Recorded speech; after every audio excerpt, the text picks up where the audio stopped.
নমস্কার বন্ধুরা, আহান্স ওয়ার্ল্ডে আপনাদের সকলকে স্বাগত জানাই। আশা করি সবাই আপনারা খুব ভালো আছেন। আজ আমি বলবো নার্সারিতে ম্যাথে কি শেখানো হয়, কি সিলেবাসে থাকে, আর সেটা আপনি কিভাবে ওয়ার্কশিটের মাধ্যমে ওদের প্র্যাকটিস করাবেন, আজ আমি সেটাই বলবো। তাহলে চলুন ভিডিওটা শুরু করি। তবে ভিডিও শুরুর আগে বলবো যে যদি আমার ভিডিওটা আপনাদের ভালো লাগে তাহলে লাইক, শেয়ার এবং সাবস্ক্রাইব করবেন। তাহলে চলুন ভিডিওটা শুরু করা যাক। নার্সারিতে বাচ্চাদের 1 to 20 নাম্বার শেখানো হয়। 1 to 20 নাম্বার শেখানো হয় বাচ্চাদের। 20-র বেশি আপনি শেখাতেই পারেন, কিন্তু সিলেবাসে 1 to 20 থাকে। আচ্ছা, এই 1 to 20 নাম্বার ভালো করে শিখিয়ে মুখস্থ করিয়ে লেখা প্র্যাকটিস যখন করানো হয়ে যাবে, তারপরে আপনি এরম ধরনের ওয়ার্কশিট ওদের দিতে পারেন। এরম ধরনের ওয়ার্কশিট ওদের দিতে পারেন, যাতে প্রথমেই আপনি দেবেন নাম্বার আইডেন্টিফিকেশন। মানে আপনি যে নাম্বার শিখিয়েছেন, যেগুলো ওরা লিখে প্র্যাকটিসও করে ফেলেছে, সেই নাম্বারগুলো ওরা আইডেন্টিফাই করতে পারছে কিনা, চিনতে পারছে কিনা, সেই জন্যই নাম্বার আইডেন্টিফিকেশন জাতীয় ওয়ার্কশিট ওদের দেওয়াটা খুব দরকার। আমি এখানে একটা সার্কেল করেছি, সার্কেলে বিভিন্ন নাম্বার লিখে নিয়েছি, আর লিখেছি সার্কেল দ্য নাম্বার 4। 4 নাম্বারটাকে খুঁজে খুঁজে সার্কেল করতে হবে। এখানে একটা 4 আছে, এখানে একটা 4 আছে, এখানে একটা 4 আছে। তো এতগুলো নাম্বারের মধ্যে থেকে নাম্বারটা চিনে সার্কেল করা, এটাই হলো কাজ, নাম্বার আইডেন্টিফিকেশনের কাজ। তো এরপরে যেটা দিয়েছি, colour according to the number. নাম্বারের অ্যাকর্ডিং কালার করা, মানে একটা বি ড্র করেছি, এর গায়ে কিছু নাম্বারস রয়েছে, আর সেই নাম্বারে প্রত্যেকটা নাম্বারের আলাদা আলাদা কালার রয়েছে। তো এখানে 1-এ কী কালার আছে এসে দেখতে হবে, 1-এ কী কালার সেটা গিয়ে 1-এ করবো। 2-তে কী কালার আছে দেখে 2-তে করবো। 3-তে কী কালার আছে দেখে 3-তে দেখে এসে কালার করব। তো এতে কী হবে, ওরা নাম্বার আইডেন্টিফাইও করা হবে আর কালারটাও প্র্যাকটিস করা হবে। এরকম আপনি অনেক ছবি দিতে পারেন নাম্বার দিয়ে, যে নাম্বার আইডেন্টিফিকেশনও করা হয়ে যাবে, আবার কালারটাও হয়ে যাবে, আর ওদেরও খুব ভালো লাগবে এরকম ধরনের পিকচারের মধ্যে দিয়ে করলে। আচ্ছা, এরপরে আমি দিয়েছি match. Match the following numbers. কয়েকটা নাম্বার এখানে দিয়ে দিয়েছি, সেটাই ম্যাচ করতে হবে। সবসময় শেখাবেন লেফটে দেখবে আর রাইটে খুঁজবে। লেফটে দেখবে 1 to 12, তারপর রাইটে এসে খুঁজে ম্যাচ করবে। লেফটে দেখবে 7, তারপর রাইটে 7 খুঁজে ম্যাচ করবে। না হলে কি হয়, ওরা অনেক সময় রাইটে দেখে 2 আছে, 2টা এখানে ম্যাচ করলো, আবার লেফটে চলে গেল 1 to 12, 12টা ম্যাচ করলো, তারপরে আবার 7-এ চলে গেল, 7টা ম্যাচ করলো। তাতে অনেক সময় এক একটা নাম্বার স্কিপ হয়ে যায়।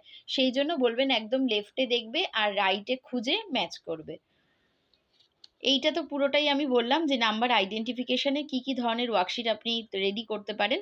আপনি আরও অনেক ধরনের করতে পারেন, মূলত এরম ধরনেরই করা হয়। তো নাম্বার আইডেন্টিফিকেশন করানো হয়ে গেলে আমরা যেটা দেব সেটা হলো অড ওয়ান আউট। ওরা অলরেডি নাম্বার শিখে গেছে, নাম্বার চিনে গেছে, এখন আমরা অড ওয়ান আউট দেবো। অড ওয়ান আউট কেমন? 8, 7, 8, 8, 8। এখানে আমরা দেখছি 8 নাম্বারটা রিপিট হচ্ছে, আর কোন নাম্বারটা রিপিট হচ্ছে না, কোন নাম্বারটা আলাদা? 7, এই নাম্বারটা আলাদা, এটা রিপিট হচ্ছে না, তাহলে এইটাই এখানে অড, তাহলে এটাকে আমরা ক্রস করব। এতে কি হবে, নাম্বার মানে আইডেন্টিফাই যে ওরা করছে সেই ব্যাপারটা ওদের আরও মজবুত হবে, আর ওদের মাথাতেও থাকবে যে কোন নাম্বারটা রিপিট হচ্ছে, কোনটা হচ্ছে না, এই ব্যাপারটা ওদের মাথাতে থাকবে। এরম ধরনের আরও অনেক ওয়ার্কশিট ওরা পরবর্তীকালে করবে, সেই জন্যই ছোট ছোট ওয়ার্কশিট যদি এখনই করে ফেলে তাহলে ওদের অনেক সুবিধা হবে, সেই জন্যই এগুলো দেওয়া।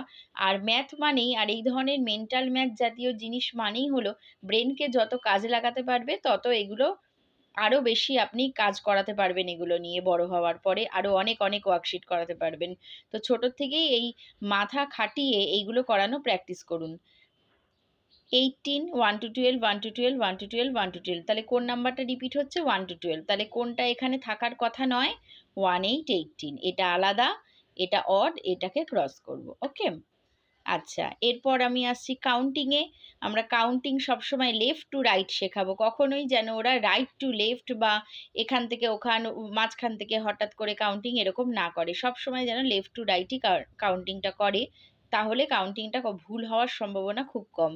যেমন এখানে অ্যাপেল আছে, লেফট থেকে গুনবো 1, 2, 3, 4, তারপর 4-এ এসে সার্কেল করব। গ্রেপস আছে, লেফট থেকে দেখবো 1, 2, 3, 4, 5, 6, 6-এ সার্কেল করব। এগুলো তো একদম পরপর রয়েছে, কিন্তু দেখতে পাচ্ছি এখানে একটা ট্রি রয়েছে যেখানে এদিক ওদিক করা রয়েছে অ্যাপেলগুলো, একটা ওপরে আবার একটা এখানে, একটা আবার নিচে, একটা আবার মাঝখানে, এরম করা রয়েছে। তো এরকম ধরনের কাউন্টিং করার জন্য খুবই জরুরি লেফট টু রাইট কাউন্টিং করা। প্রথমে আমরা একদম টপে চলে যাব, একদম টপে রয়েছে যে অ্যাপেলটা সেটা আগে কাউন্ট করব 1, তারপরে চলে যাব লেফটে 2, 3, 4, 5, আবার লেফটে যাব 6, 7, মানে লেফট টু রাইট, আবার লেফট টু রাইট, এটাই হচ্ছে কাউন্টিং। প্রথমে একদম টপে যাব, তারপর থেকে left to right, left to right. এখানে একটা ফ্রুট বাস্কেট আছে যেখানে ব্যানানার ছবি রয়েছে, ব্যানানা কাউন্ট করতে হবে। এখানেও আমরা একদম ওপরে প্রথমেই আমরা লেফটে চলে যাব 1, 2, 1, 2, 3, 4, আবার লেফটে 5, 6, 7, আবার লেফটে 8, 9। তো সবসময় আমরা লেফট টু রাইট কাউন্ট করাবো। এখানে পরপরই ক্যান্ডেল আছে, এটা কাউন্টিংয়ে কোনো অসুবিধা নেই, 1, 2, 3, 4, 5, 6। কিন্তু এখানে আবার আইসক্রিমটা একটু উল্টোপাল্টাভাবে আছে। আমরা আবার টপে চলে যাব, গিয়ে আমরা লেফটে যাব 1, 2, আবার লেফটে 3, 4, 5, আবার লেফট 6, 7, আবার লেফট 8, 9, 10। সবসময় লেফট টু রাইট কাউন্টিং করাবো, তাহলে যত বাজেভাবেই মানে যত এলোমেলোভাবেই দেওয়া থাকুক না কেন ওদের কোনো অসুবিধাই হবে না। এরপর একটা দিয়েছি কাউন্ট অ্যান্ড রাইট, একটা ছবি দেওয়া থাকে আর সেখানে কাউন্ট করে করে লিখতে হবে ফ্লাওয়ার কটা আছে, লিফ কটা আছে, বি কটা আছে। ফ্লাওয়ার কটা আছে, আবার আমরা লেফটে যাব 1, 2, 3, 4, 5। লিফ কটা আছে, একদম ওপরের লিফ থেকে শুরু করব লেফটে 1, 2, 3, 4, 5, 6, 7, 8, 9, 10, 11। তো এইভাবে আমরা কাউন্ট করব। তা আমরা নাম্বার আইডেন্টিফিকেশন, তারপর অড ওয়ান আউট, তারপর কাউন্টিং, এইসব শেখার পর আমরা মিসিং নাম্বারে যেতে পারি। মানে যে নাম্বারটা নেই, যে নাম্বারটা মিসিং, সেই নাম্বারটা আমরা করতে দেব।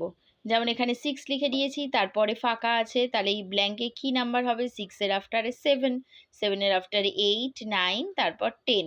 যদি 6-এর আফটারে কি আসছে সেটা মানে ভাবতে বা মনে করতে সমস্যা হয়, তাহলে এইটা দেখতে হবে যে 6টা ওয়ান্সে আছে, আমাদের ওয়ান্স শুরু হচ্ছে 1 থেকে, তারপরে 1 থেকে আমরা কাউন্ট শুরু করব 1, 2, 3, 4, 5, 6, তারপরে 7, এইরমভাবে করব। আমার একটা বিগ নাম্বার স্মল নাম্বারের ভিডিও আছে, আপনি ওটা দেখতে পারেন। ওটাতে আমি বলেছি যে কিভাবে আমি আফটার নাম্বারটা করাচ্ছি, ওটাতে আশা করি আপনাদের সুবিধা হবে, যদি চান আপনারা দেখতে পারেন। তারপরে আছে 1 to 12, 1, 3, 13, তারপরে কত হবে? 3টা ওয়ান্সে আছে, 3-এর আফটারে আসে 4, তাহলে 1, 3, 13-এর আফটারে 1, 4, 14, তারপর 1, 5, 15, তারপর 1, 6, 16। এরপর আপনি আফটার নাম্বারটা করাতে পারেন একই রকম মিসিং নাম্বারের মতোই।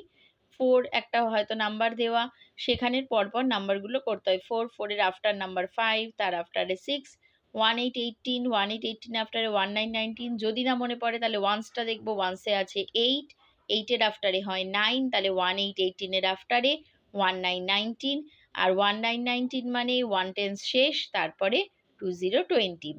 1, 4, 14, 14-এর আফটারে 15, যদি মনে না পড়ে তাহলে 14-এর 4টা ওয়ান্সে আছে, 4-এর আফটারে হয় 5, তাহলে 1, 4, 14-এর আফটারে 1, 5, 15, 5-এর আফটারে হয় 6, তাহলে 1, 5, 15-এর আফটারে 1, 6, 16। এইভাবে আমরা করব। এখানে যেমন আছে 9, 9-এ ওয়ান্স শেষ, তারপরে আসে 1, 0, 10, 10-এর আফটারে 1, 1, 11। তো এইরকমভাবে আমরা করব। এখানে আমি পাশাপাশিও দিয়েছি, এরমভাবেও দিতে পারেন। তো এরমভাবে আমরা মোটামুটি ওদের ওয়ার্কশিট প্র্যাকটিস করাবো। আশা করি আমার এই ওয়ার্কশিট দেখে আপনাদের হয়তো কাজে লাগবে, মনে হবে যে এরকম ধরনের ওয়ার্কশিটই হয়তো দেওয়ার দরকার আছে। এরকম ধরনের ওয়ার্কশিট প্র্যাকটিস করুন, দেখবেন ওদের কোনো সমস্যা হবে না। তাহলে আজকে ভিডিওটা এই পর্যন্তই, পরের ভিডিওয়ে আপনাদের সঙ্গে আবার দেখা হবে। নমস্কার।